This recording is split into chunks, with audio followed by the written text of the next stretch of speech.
સુરત શહેર traffic police અને મહાનગરપાલિકાની ટીમ દ્વારા ટ્રાફિકની સમસ્યાના કાયમી નિવારણ માટે ખાસ ડ્રાઈવ યોજવામાં આવી હતી।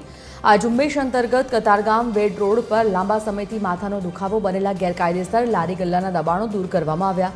પાલિકાની ટીમે રસ્તાને અડચણરૂપ લારી ગલ્લાઓ જપ્ત કરવાની કડક કામગીરી હાથ ધરી હતી।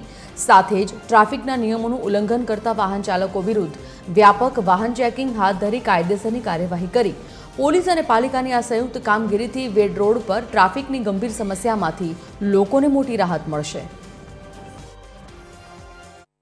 કતારગામ વિસ્તારમાં સિંગણપુરથી લઈને વેડ ગુરુકુળ સુધી અમને અવારનવાર ટ્રાફિક સમસ્યાઓની રજૂઆતો મળતી હતી।